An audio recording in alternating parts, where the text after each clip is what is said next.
Halo semuanya, kembali lagi bersama saya Dewi Narwastu Sitorus dengan NIM C0D024066. Pada video kali ini saya akan membahas materi mengenai pemotongan pajak penghasilan pasal 24. Baiklah, kita lanjut. Latar belakang.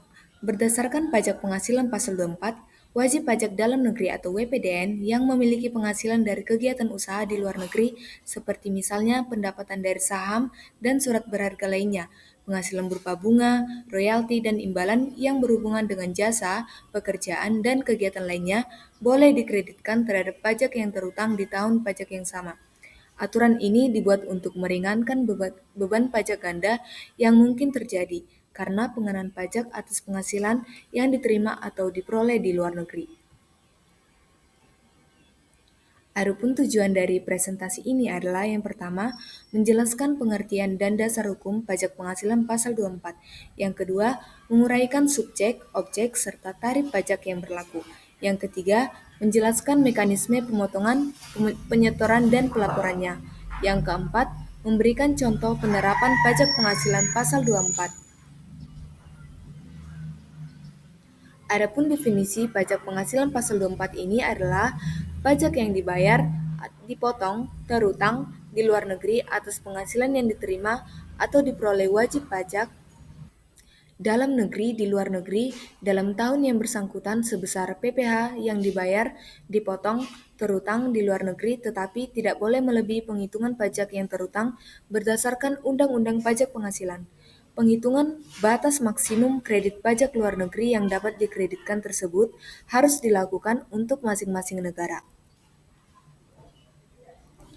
Dasar hukum utama pajak penghasilan pasal 24 ini adalah pasal 24 Undang-Undang Pajak Penghasilan yang mengatur bahwa pajak yang dibayar atau terutang di luar negeri atas penghasilan dari luar negeri dapat dikreditkan terhadap pajak yang terutang di Indonesia dalam tahun pajak yang sama. Besarnya kredit pajak tidak boleh melebihi pajak yang terutang berdasarkan Undang-Undang Pajak Penghasilan. Adapun jenis-jenis sumber penghasilan kena pajak yang dapat dikreditkan di Indonesia yang pertama, penghasilan dari saham dan surat berharga lainnya, serta keuntungan dari pengalian saham dan surat berharga lainnya. Yang kedua, penghasilan berupa bunga, royalti, dan sewa yang berkaitan dengan penggunaan harta benda bergerak. Yang ketiga, penghasilan berupa sewa yang berkaitan dengan penggunaan harta benda yang tidak bergerak. Yang keempat, penghasilan berupa imbalan yang berhubungan dengan jasa, pekerjaan, serta kegiatan.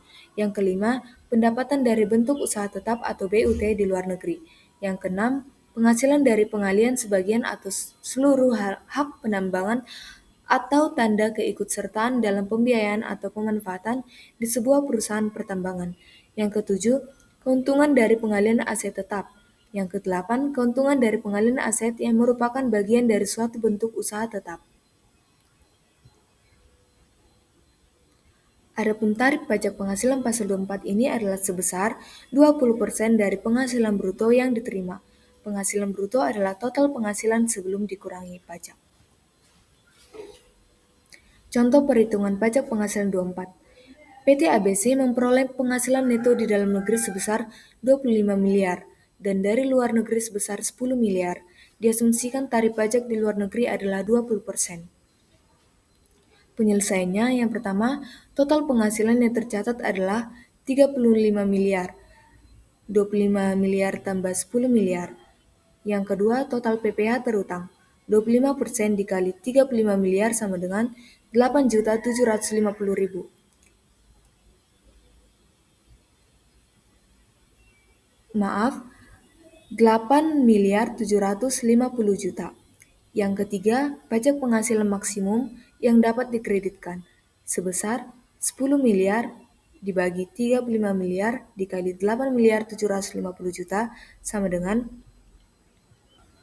2.500.000. Sehingga jumlah PPh yang sudah dibayarkan di luar negeri sebesar 2.500.000 yang kemudian akan dipakai untuk mengurangi pajak yang harus dibayar di dalam negeri. Jadi, kesimpulan dari pemotongan pajak penghasilan 24 ini adalah pajak penghasilan 24 merupakan bagian penting dari sistem perpajakan Indonesia yang mengatur penggunaan kredit pajak dari luar negeri. Dengan pemahaman yang baik tentang pajak penghasilan 24, wajib pajak dapat memanfaatkan kredit pajak dengan efisien dan menghindari masalah perpajakan. Baiklah, cukup sekian dari presentasi saya mengenai materi pemotongan pajak penghasilan 24. Terima kasih telah menonton sampai akhir. Saya ucapkan terima kasih. Sekian dan sampai jumpa.